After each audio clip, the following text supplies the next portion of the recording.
Women Talk Radio with Sandra Beck and Linda Crater celebrate the thoughts and opinions of magnetic, spirited, and influential women. Each week, bold, brilliant women spark vigorous conversations on the complexities of life, love, and happiness. Now here are your hosts, Sandra Beck and Linda Crater. Hey ladies, this is Sandra Beck and I'm here with Linda Crater, and we are visiting today with Frankie Picasso, Kimberly Rinaldi, and Lou Paget.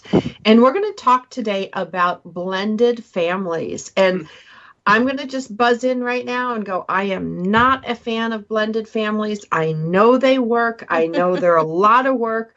They've been nothing but a giant headache in my experience. So I'm willing to entertain the idea that they can be a wonderful thing. But for me, they were just a royal pain in the neck. I'm going to go to Lou Paget first. Okay. Well, my experience with this, here's what I ask people when they are considering going into a blended situation, whether that's moving in with someone or, they have children, someone else doesn't. And what I ask them is to be really clear about how they perceive what's going to be happening. And there was a series, there was a show in, I think, the 80s called Miami Vice.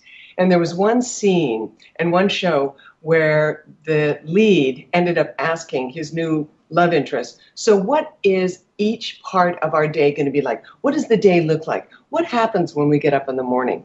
What do we have for breakfast? What do you do with the rest of your day? And what that did was have them both look at, honestly, what is our initial perception. For myself, I went into a blended situation as a result as being a stepmother.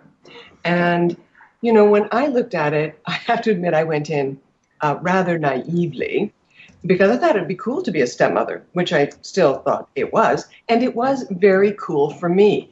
Now, I did not bring in a bunch of other children. I brought in my own emotional stuff. But what I also realized is I was moving into a situation where everyone else already had their own place. So the tough part is when someone moves in to someone else's environment, you don't have your own thing. Better and easier if you're blending to move into a new place together. That way you have your own places. And the other thing is when you look at blended as a definition by nature, it's supposed to be combining, mixing, harmonizing. But what often happens is that people think, oh, that's really nice, but they don't want to give up what their own power structure is within the new situation. They still want things to be the same, but, this other person not to have something extra to add in.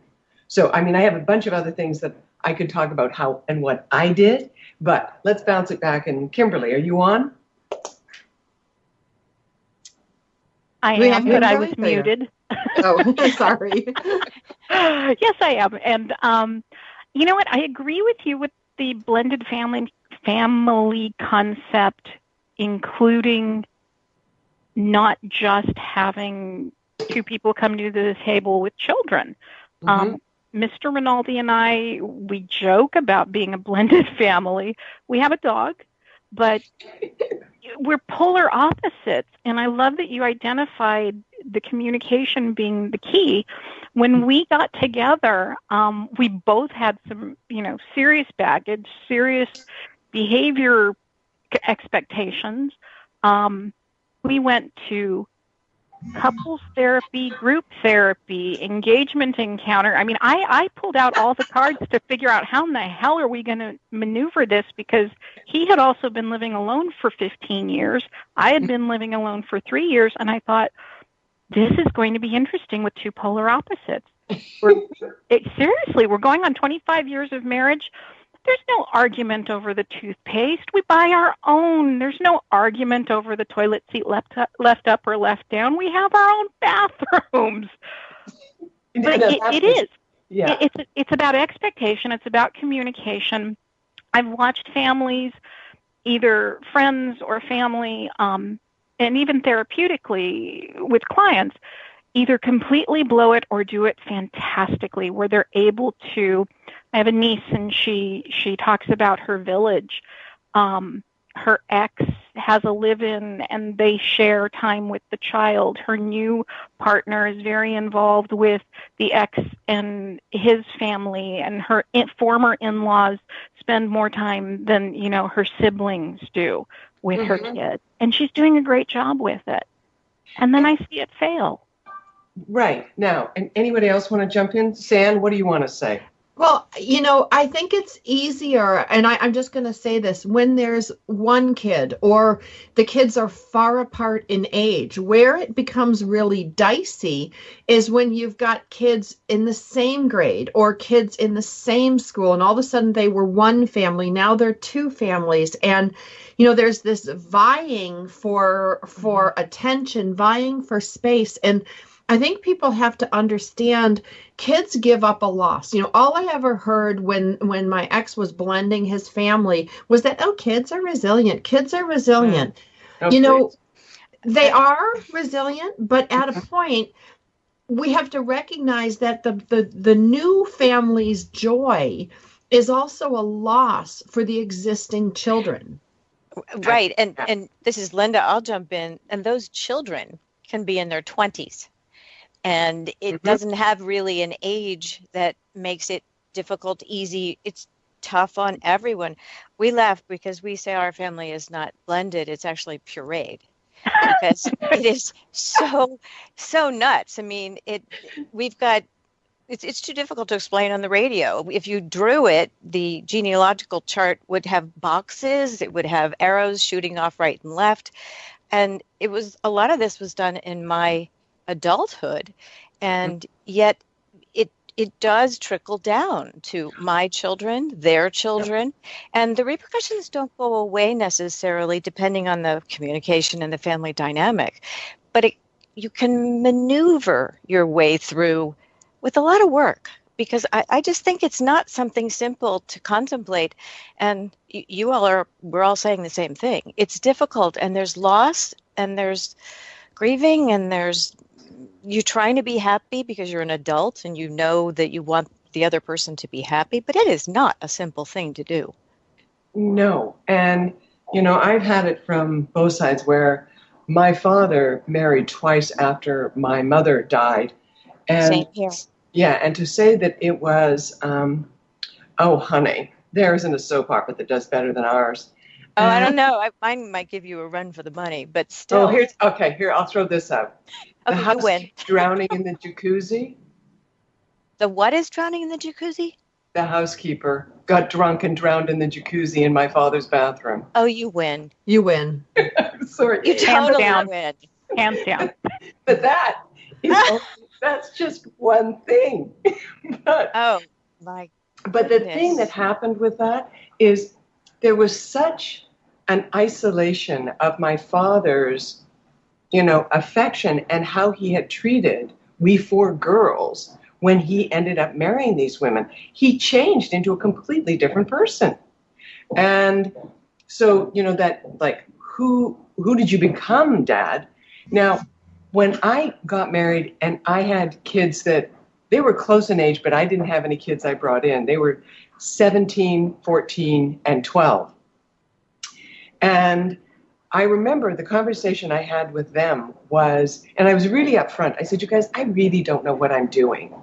And I didn't use a particular possessive pronoun. I didn't say my husband, your father. I called Ted himself so that we could all call him the same name. And I said, we're all here because of himself. You guys, I don't know what I'm doing here, seriously, but I'll tell you what I do know. And I always told them I'll be as honest with you as I possibly can. And if I don't know the answer, I'll try and find the answer. But here's what I do know. We're not selling the house. You're not moving.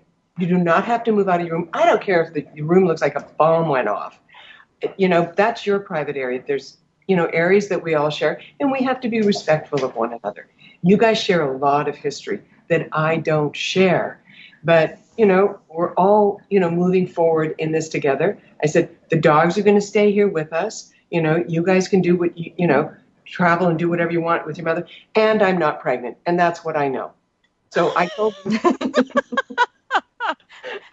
them up front the questions that if I were them, I would have wanted to know.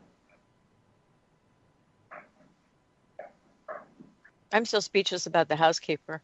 No, I'm like, better. It got better.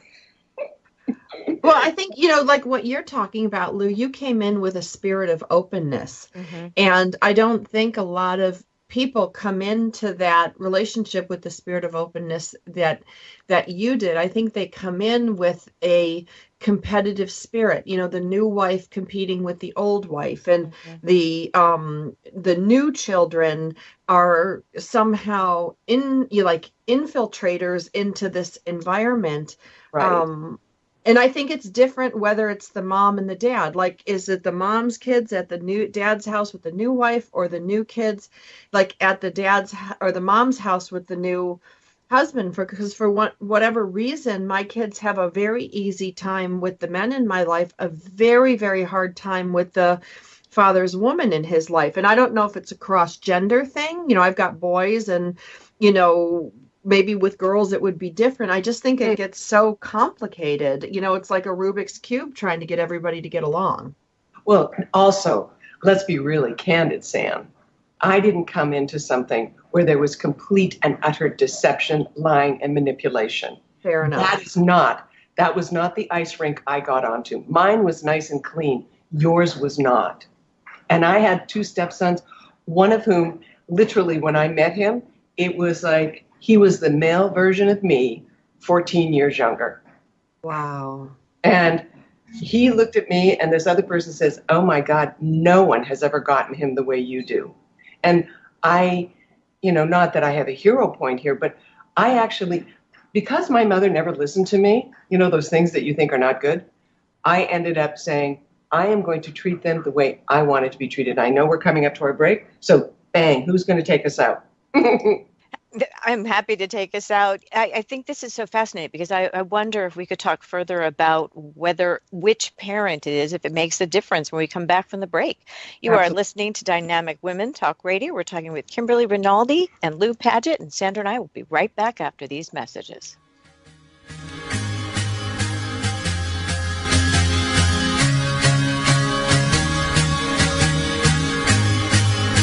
We're Dynamic Women Talk Radio, and we'll return after these short messages.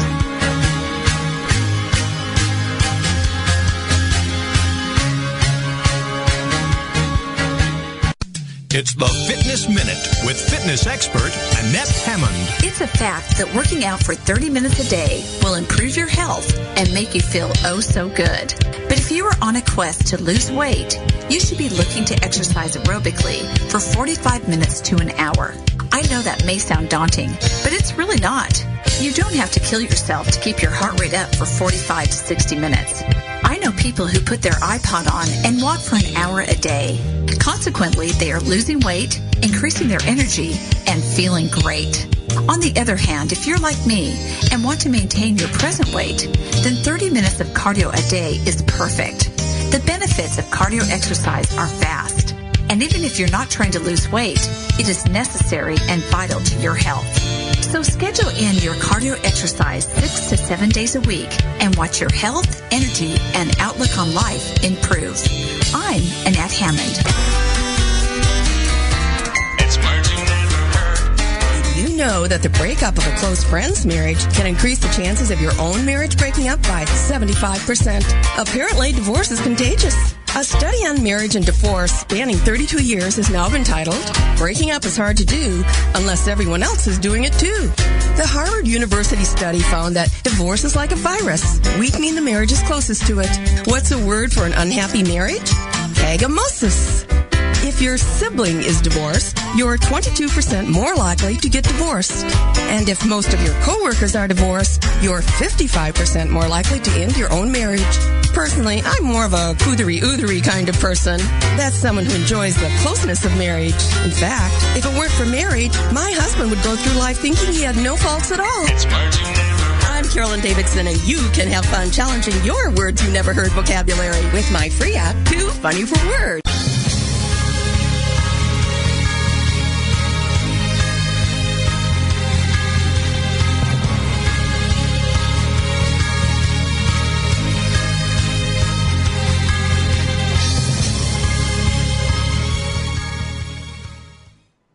Hey, ladies, this is Sandra Beck, and I'm here today with Lou Paget, Kimberly Rinaldi, and Linda Crater. We're talking about blended families, and the issue of gender came up. And, I wonder if one of the issues of many that my kids faced with their blended family is because of gender, that they have the new mom, and for some reason they handle the new dad, not that he's their dad, but they've handled the men in my life a lot better than they've handled the new woman in their dad's life. And I'm going to throw that out just to see, what do people think? What do you think? I'm going to go to Linda first. It's interesting. I don't see a difference. I have a daughter and a son, and I saw no difference whatsoever. I saw reticence with both sides after a divorce. And then with the blending of the family, since I wasn't blending, their father was blending, that was a different dynamic. But with my mother dying and my father remarrying after being widowed twice, that's the side that really is having the difficulty, and it didn't seem to matter which way it was. So for me, gender did not seem to make a difference. I do know that by the time we got to the third wife, we were well beyond the years where stepmother was going to be used at all. This person was my father's wife, period. And that just was how it went. But I didn't see the gender difference, Sandra. I'm not sure if my family was just a little bit different. I do wonder if there's a difference between divorce and death of a parent and the blending, whether that makes a difference. If I may jump in, this is Lou. Yeah.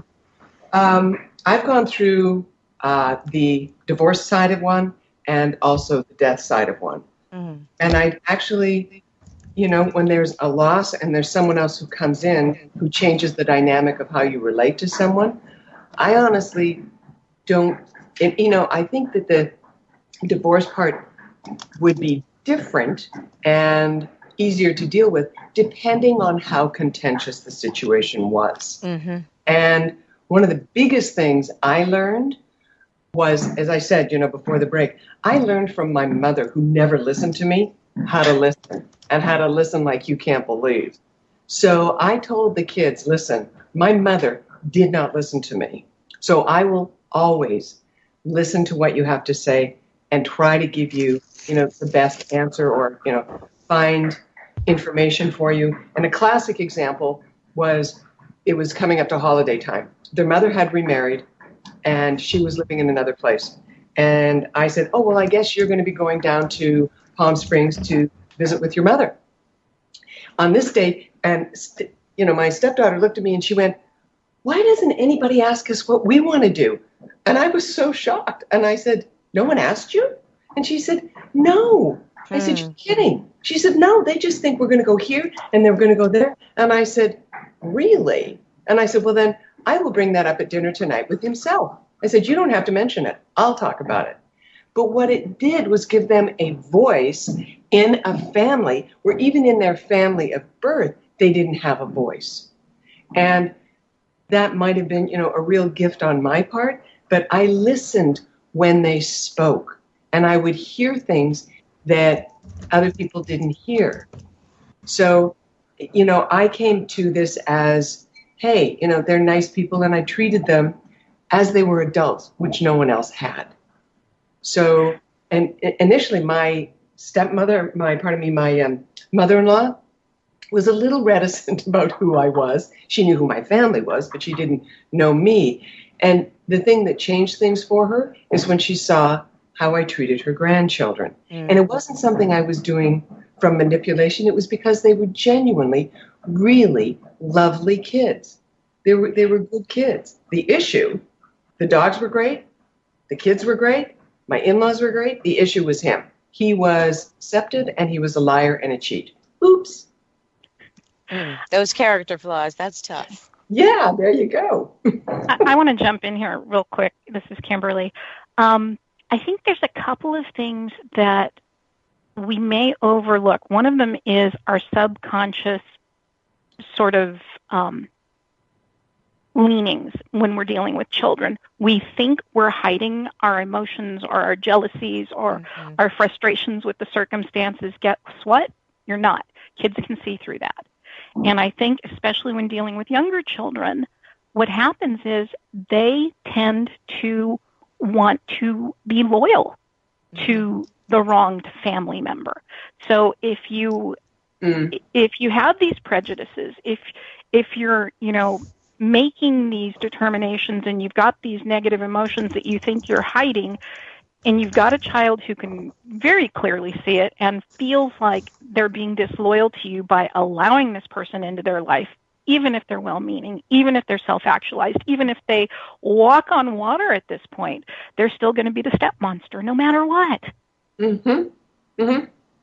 Oh, and what I told them from the beginning, this is Lou speaking, I said, look, you have a mother. That's not me. I'm not trying to replace this, but I am another adult in this house. And somehow, we, are here together and we're going to have to make the best of it. So, I'll do the best I can, and all I can ask is that you do the same. I think that's the best way to handle it. And I think, honestly, going into it as self-actualized and as healthy as you can. And I love that you went in open and you openly communicated. I don't recall, did you mention how old the kids were when you started this?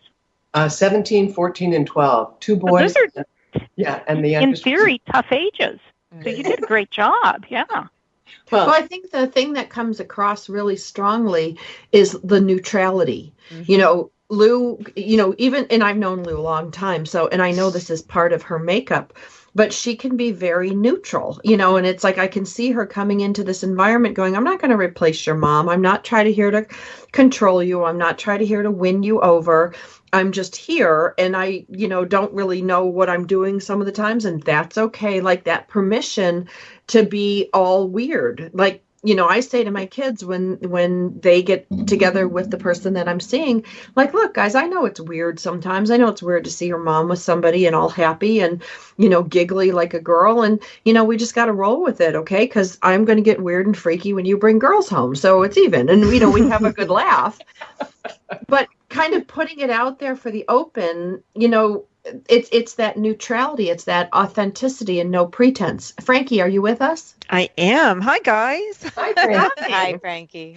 Boy, that's a great topic. I love this topic because I've been a stepkid.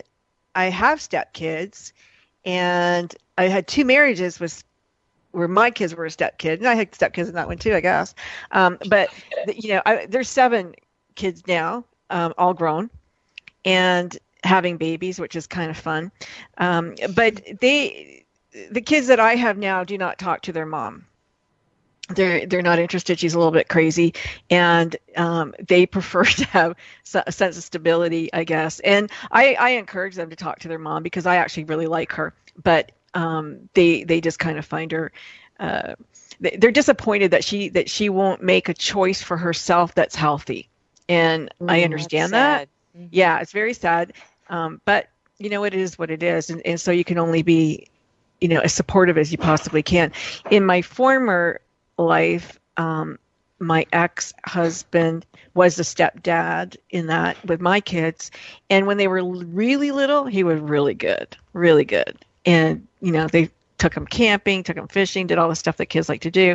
But as they got a little bit older, he started to get really jealous of my relationship with my kids. And so the boys became girls. What are you girls, why are you girls doing that? And, why are you girls doing this?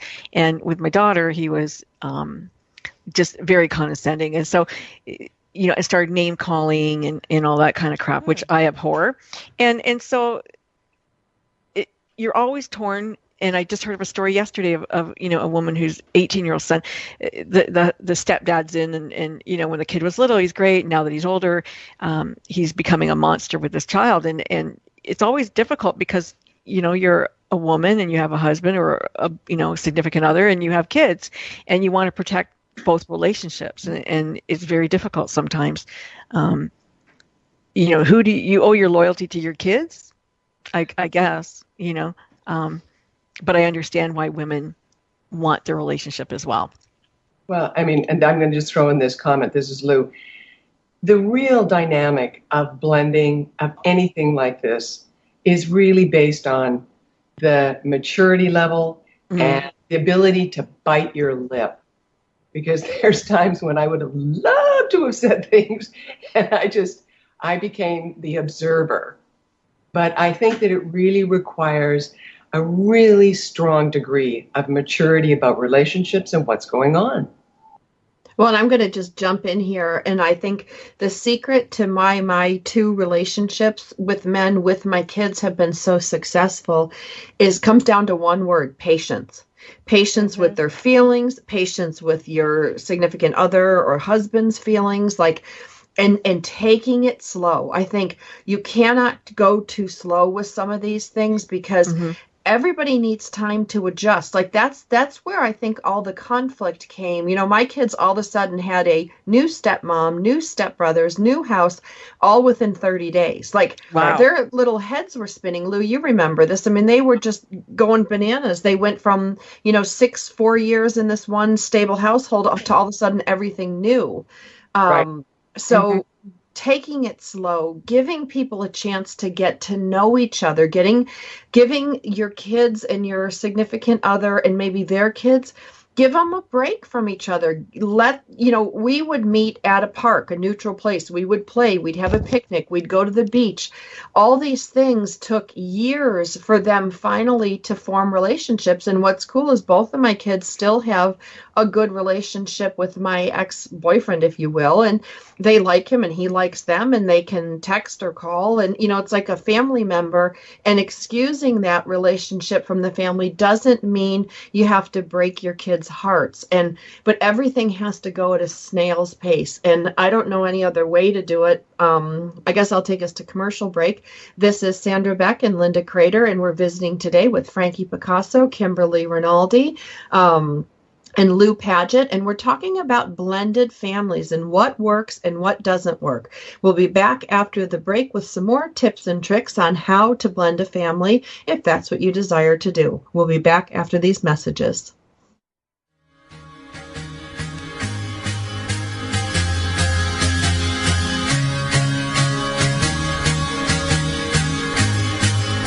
We're Dynamic Women Talk Radio, and we'll return after these short messages.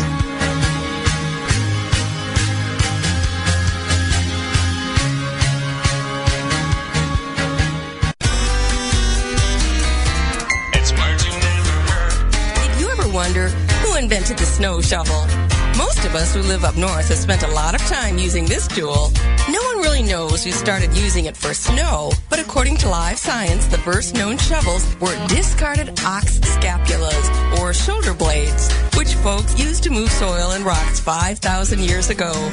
Most historians recognize Arthur Sicard as the inventor of the first practical snow blower in 1925. Of course, you can get pretty knackered shoveling the snow off your driveway.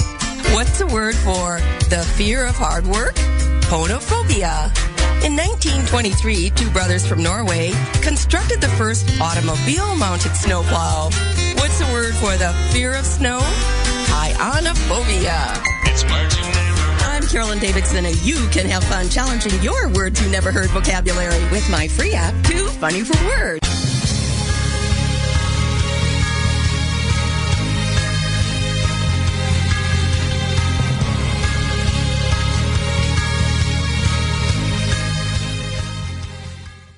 Welcome back. Right before the break, we were talking about how patience and taking things slow makes a difference. And on the break, we were sharing some rather brutal stories that we can reshare on this part about where things went too fast, or they were so awkward, or they were just not kind or thoughtful. And I mean, it happened to my daughter. Found out her father was engaged at her graduation. And as they were going on a trip that was supposed to be her graduation trip, he announces this to her as they go through the jetway to travel for a week with 8 people she did not know. So her, quote, graduation trip became their engagement celebration. And that's just hard. I know. Excuse me. How selfish and how age 5 is this guy? Okay. Well, the funnier part is, this is a very funny aside.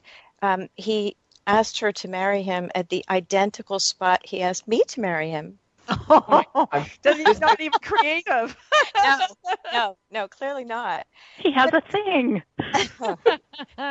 She could be my twin. Now, are they still married? Yes. Mm-hmm. Okay. Next, on the too quick out the door, who else has a story of something that sort of came around the corner and they ran into like this crash that was in front of them? Yeah, this is Kimberly. This happened over Thanksgiving weekend.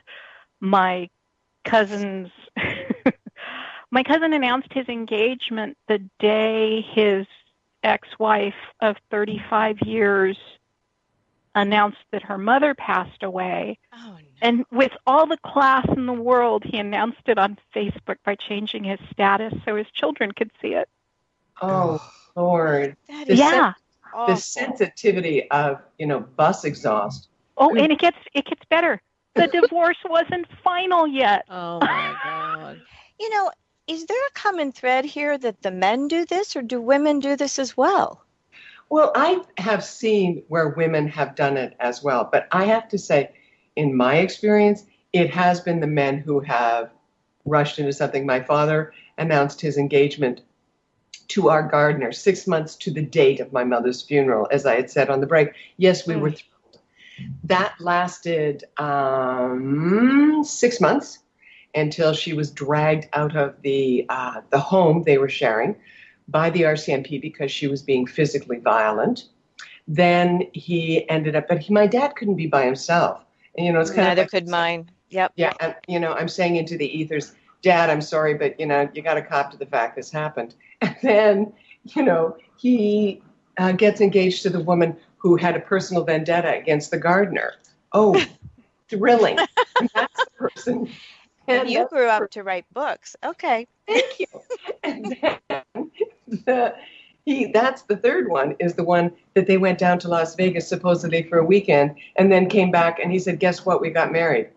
Father, are you out of your mind? But and then he was expecting us to be all nice and cheery. And I'm like, Father, I don't know this woman from Adam's House Cat. And she certainly doesn't like any of us. And was absolutely threatened. Now, was I a little chilly? A little. But it was also, the dynamic was not put into place to have people get along. And I think that's one of the things when people rush things, you don't establish a foundation where people can get to know one another. Well, and I think it all too, Lou, don't you think it just gets anchored in frustration and grief? Like, how like you have something in your life happens and then everybody associated with that has the stink. You know what I mean? You don't mean to, but you associate, like there's people who were in my life, when my marriage was falling apart and it was a big disaster. And I don't like to see them much because they want to talk about that time. They want to see how I'm doing and I'm trying to move on. And, there's all sorts of weirdness that anchors when you have a bad experience, especially as children. So when my kids got this, hey, that girl that used to work for me and your mom, she's your new mom now, talk. My kids came home, they thought I wasn't their mom anymore. I mean, Lou, you remember your children were young. Right. They did. If they were young, they didn't understand. And this is that whole resiliency myth that, you can just like Legos, take the yellow block off, put the red block in, and they're resilient. They'll be fine. Frankie, go ahead. Yeah, I was just going to say, Linda, you said, is it just men that do it? But, it's men. I'm just curious. Yeah, I know. We seem to only have male stories. Yeah, no. But, think about this. It's men who bring women home. So women are in on it. They didn't say, hey, you know what? The timing's not good. Maybe we should wait to say something. It's the graduation. It's her day. Like, where was she then? Well, to answer that question specifically, she did not ever have children. Okay. So in her defense, if that's the right word, she doesn't know how to put herself in that place. And she doesn't know how to put herself in that place to this day. I'm sorry. That's not an excuse. You're still a child. I mean, you're still a child in a family. No, but she grew up in a family. She knows that would feel like, right? Well, and she probably has nieces and nephews. Yeah. She's not living in a vacuum on Mars. No, you're right. You're right. And even if she didn't know, and she said, you know your kid, maybe she said that, and he goes, no, I know my kid. She'll love it. She'll be fine, right? Maybe he said that. Who knows? Because she could have said something. Who knows? I'm not thinking so. But it is curious, because you're right. The women are in it as well, and yet, what does that say about starting the new relationship? If the communication isn't taking place before you do something that large, and you don't take time, then no wonder there are lingering things that continue afterward. And I think what people do forget sometimes is that a blended family is a family within a family. Yeah. And so there's these multiple compartments or buckets, if you will, that all have different dynamics, and blending all of that, or pureeing, as I put it earlier, is really confusing. And it depends on the age of the children. And you're right. I won't excuse some of this behavior, but I think if people would take the time to put themselves in the children's shoes, sometimes it would make a smoother transition. But you're right about the relationship dynamics, the difference in relationships, because my stepmom and her two daughters had a very different relationship from my relationship with her. And when I would go to their house, they go, like, the older daughter, oh, don't touch that. Mom doesn't like anybody to touch her stuff. I'm like, what? I'll just do it, and I never got in trouble. Nobody ever said anything. Right? I'm like, I said to my dad, am I not allowed to touch? Like, it's the dinnerware. You're putting it on the table. Oh, don't touch it. Like, they would freak out over silly little things. Mm-hmm. And when she passed away, I mean, they were married for about 33 years, and she passed away from cancer. And, she'd had 3 bouts of chemo, like 3 times with cancer, got rid of it. And then, the last time she went, and she just said, let me go. I'm not doing this anymore. And so in my dad's, head, he had already grieved her months and year before she passed. Mm-hmm. Right. And she actually chose somebody for him. She said, I think you really like to be with that, because she knows that he likes to be with people, with a woman. And no, he was like 90 something. He's like 90, I think, when she left. And you know what? I mean, the thing is that in his defense, he moved fast because he doesn't have a whole lot of time left. True. He didn't have years to date somebody and go, hey, So, luckily it worked out for him. But now I'm sitting here where I live going, good for you, Dad. You know what? I know that you grieved her. I know that you loved her. And you know what? I'm glad that you found somebody that you can be happy with. Mm-hmm. Now, my sisters, on the other hand, my stepsisters are like, that bastard, my mother isn't even cold in the grave and he's moved on, blah, blah, blah. Look, she's touching her stuff because she came to help him, get rid of all the stuff in the house. Did their mom know her? Yes, she knew her well. Did she pick her? Yes, she picked her. It didn't matter. They were just so angry that she touched my mother's clothes and she put them in a bag. Oh my God. I'm That's like, why I said it doesn't matter about the age. No. You're still someone's These girls child. are in their 40s. Right.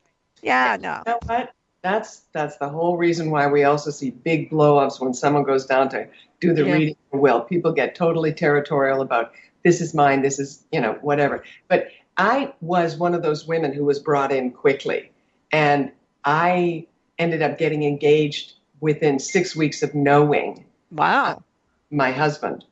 And it was, and I have to tell you, my reaction when I first met him wasn't that thing of, like flowers and, the gleaming tooth and then like, oh, yay. My reaction was, oh my God, I'm going to marry that man.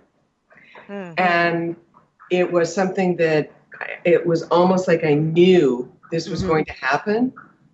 And so and having been a stepchild twice, I knew what these kids were going to be dealing with. And I said, this has got to be something they have to know up front what's going on. Mm-hmm. Fortunately, now Sam knows this, I have an identical twin sister who happened to be good friends with my ex's wife, first wife. So he was able to show them a picture of me and they were like, well, that's Dee Dee. And he's like, no, that's her sister. Mm-hmm. So they knew sort of who I was, but what they also saw is I wasn't the reason for their breakup. I wasn't the reason. That's important. Yeah. Which is crucial. I wasn't the reason that all of this stuff happened. And what they also saw is how happy he was when he was with me. Mm-hmm. And that if they can allow themselves to see that, it makes a difference. Well, sometimes, if they're not selfish kids. And then also there were 4 dogs, and I got along famously with the dogs. The dogs are where I started because I love dogs. And the puppies would follow me everywhere. And I wasn't trying to interfere in the kids' lives. But I will tell you, I learned more about relationship and how to talk to people and dynamics in the time that I was a stepmother than I ever really learned in my own family, because I was an observer a lot of the times. And, you know, so for anyone else who's been in that situation, Kimberly, why don't you talk about how the two of you discovered one another? Well, Mr. Rinaldi and I met at his doctor's office. I worked there. My thought was, what a pompous SOB. It's usually those ones. Yeah. Love the man. Love him. And about a year later, I ran into him at a wedding and thought, same thing. And we just started talking. It was really bizarre. Within 2 weeks, we were making wedding plans, but we had an 18-month engagement because, again, that whole, you know, blended families aren't just stepkids. They aren't just, you know, children that you bring on. I have a very dear friend who she's called Bommy, Bonus Mommy. Oh, and that's cute. Yeah, is that not awesome? Her ex, she booted him out when her son was 5. Her son's now 25. She's never brought anyone else home because she's involved in her life doing her own thing. But she's helping raise the 3 kids that her ex has with his new wife, and the 3 children call her Bommy. Wow. And That's yeah, darling. again, it's that whole village concept, and it comes to a really healthy place. I know we're going into the last break, and Sandra, I'll let you take this one out. Or go ahead, Linda. Yeah, I think it's different is that I love the description of the bonus family. I think it would be nice if we could all view it that way. But I think a lot of this has to do with the consistency of the communication, which Lou brought up. So we'll talk more about that when we come back from the break. And you're listening to Dynamic Women Talk Radio. We'll be right back.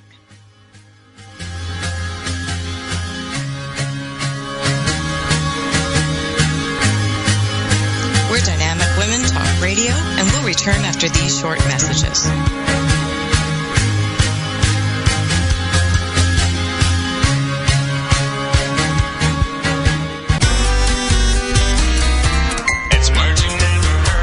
Did you know celebrating New Year's Eve started in Babylon 4,000 years ago?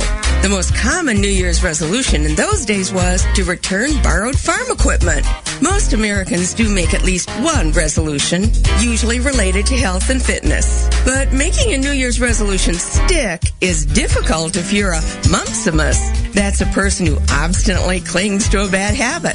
For many of us, New Year's resolutions seem to go in one year and out the other. Most New Year's resolutions fail by January 20th due to kinetophobia. That's the dislike of change. Call me a crusty gripes. But my New Year's resolution is to stop hanging out with people who ask me about my New Year's resolutions. It's words you never heard. I'm Carolyn Davidson, and for more Words You Never Heard, check out my podcast at wordsyouneverheard.com. It's words you never heard. Got a lead foot? According to state troopers, here's what not to do when you get pulled over. Don't be a lachrymous and start crying right away. It doesn't help. But if you're under 20, crying won't be held against you. Don't ask for a break, and don't yell or start any argy-bargy. And one trooper said, if they're going to flirt with me to get out of a ticket, it would probably insult my intelligence. But unfortunately, I don't get hit on all that often. So flirting or being a gill flirt won't work. Did you know that 15% of all drivers get 76% of all traffic tickets? And the odds of winning if you challenge a traffic ticket in court are 1 in 3. So what should you do when you get pulled over for speeding? Be courteous to the officer, and most of all, be honest. It's words you never heard. I'm Carolyn Davidson, and you can have fun challenging your Words You Never Heard vocabulary with my free app, Too Funny for Words.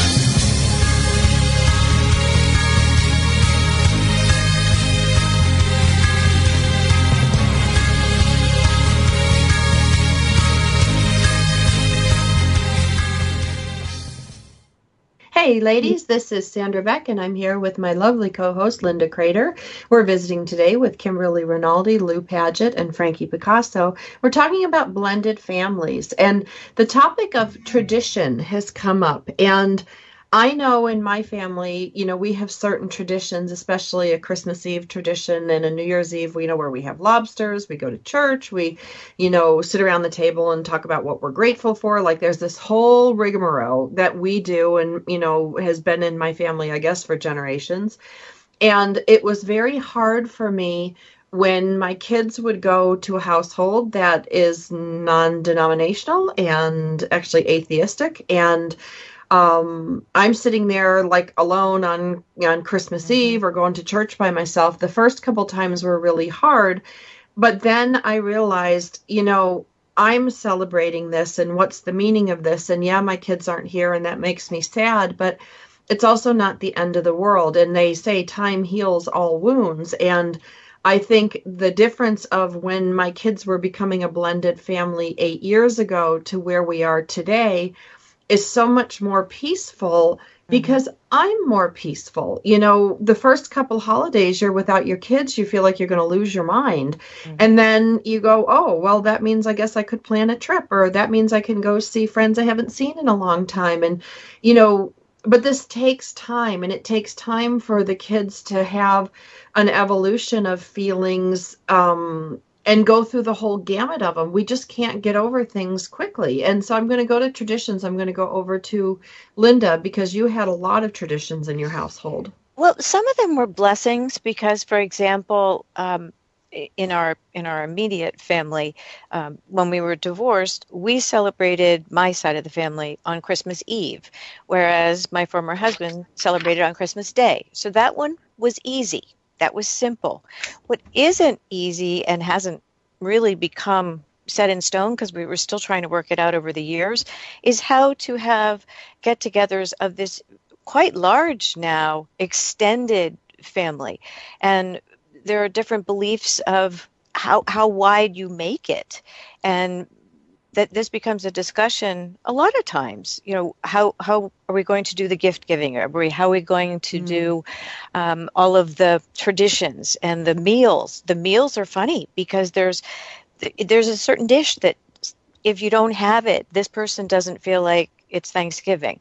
And if you don't have this ornament at the top of the tree, or if you don't put a tree up at all, there's a lot that goes on with, I think, traditions and how things were done before. And some of those traditions are beloved, and other traditions you're very happy to get rid of. But I think some of this is learning to trust and feel safe and loved in a new relationship. And that takes a lot of time. Sandra's right, I think, about taking the time and patience to do that, because in our family, it ended up being about who could have the most extensive, expensive experience. And that is not who my family ever was. And so that's just one example. How about the rest of you?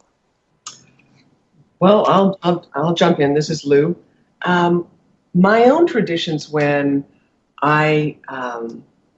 the traditions within my own family after my mother died and my father remarried, you could shoot a cannon down the hallway of those traditions. They were gone. Boom. Everything was out the door. My mother was the glue that held everything together. So there was nothing. We never, ever went over that. The only time my father ever did one thing, my twin sister was the one that went over and helped her try and put together some dishes for a Thanksgiving. When I got married, the only tradition that I brought was that, I think it's important that we have a tree.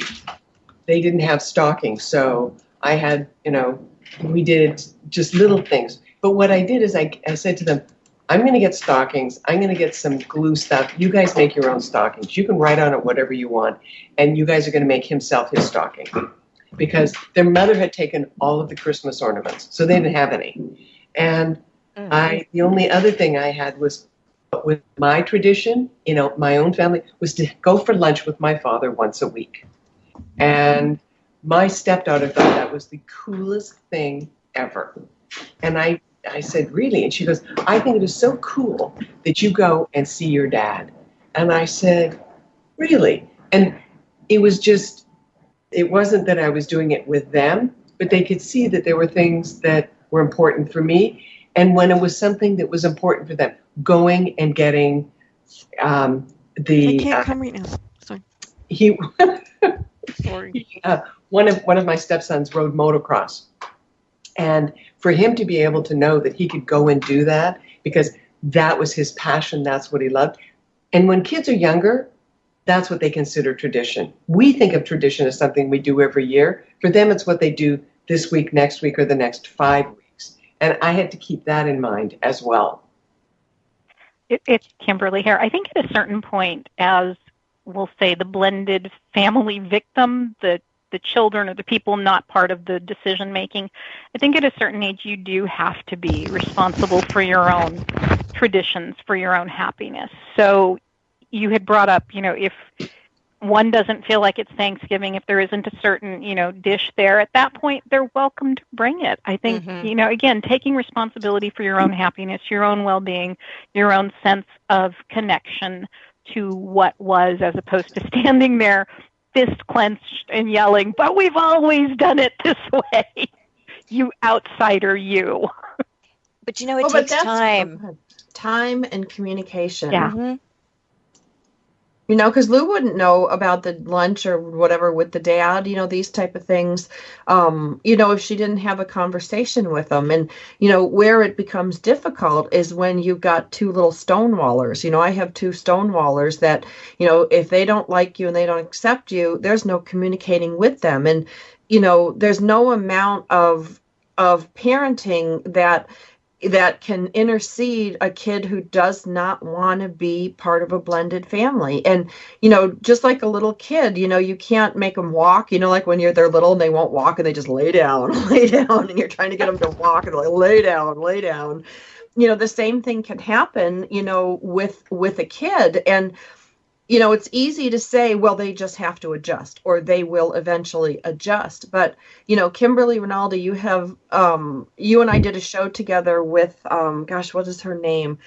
Tara Kennedy Klein. And she had a great line. She said, you don't have to have your children love you, but you don't have to make them hate you either. Yeah. Yeah. And I think that's the difference of going, I don't need you to love me, but I don't want to make you hate me either. And the other old adage that comes to mind is love is blind. And what I see is these parents, and I guess I'm bitter. I'm just going to say they're right over that big bitter award right here. But the parents that are in love and they're going to blend their families and they're in love, like love is blind, but what it means is they can't see their children. Their children are miserable, they're unhappy, and yet these two parents are so blissfully in love with their new relationship, they don't see the collateral damage around them. And that's where I think is the underwritten law of love is blind. Serious. This is Lou. I'm just going to say, secure, one of the things that happens in a blended family is trying to give everyone a place or a way that they can feel secure and feel heard and understood in the relationship. And that's a dynamic that really takes, as I said before, maturity, awareness, and understanding what is important for people, for each person. And sometimes we don't figure that out for quite some time. I know of a friend who had a very different problem than what we're talking about, where she married a man who had children. Hers were grown, and his children ruled the roost. I mean, literally, the 8-year-old would sleep in their bed with them. She never had any priority in the marriage, and it was almost as though he just wanted a wife to have a wife, but was not granting her any part of the relationship. So children can be a really active part of the control factor that Sandra, you mentioned earlier.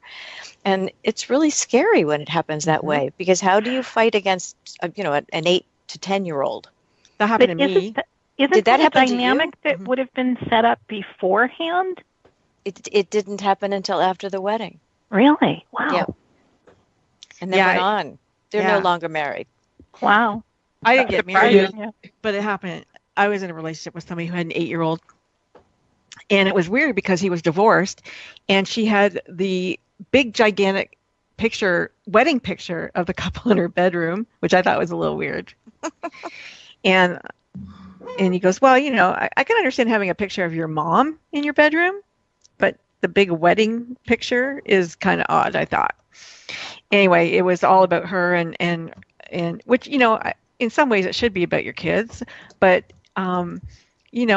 we dated and it was great, but he finally said, she doesn't want it. So, we have to break up. And I'm like, oh, okay. That's kind of weird. But I just wanted to talk about traditions again in terms of diversity, because, I think it's kind of fun to create new traditions when you have a new family. And even if it's not a blended family, eventually we all get blended families when our kids marry.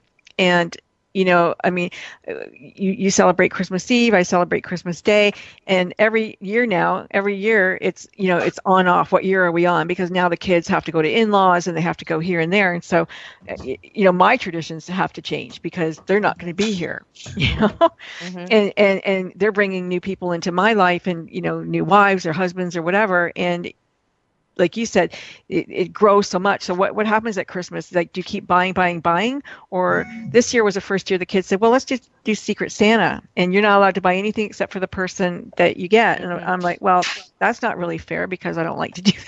I like to buy for everybody. But that was the rule. And maybe they set it up like that because my daughter was pregnant, and so they gave me all these little gifts, and then till it got to this cup, that said, all the best moms get to be grandmas, and I was like, oh, that was great.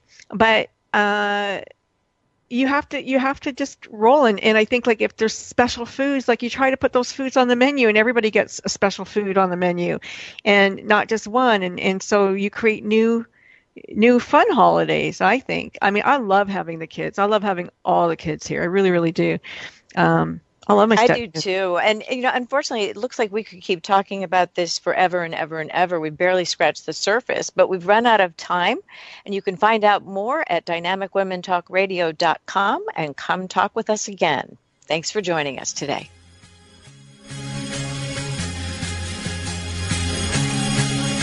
Thank you for tuning in today to Dynamic Women Talk Radio, and join us each week. You can find more shows on dynamicwomentalkradio.com.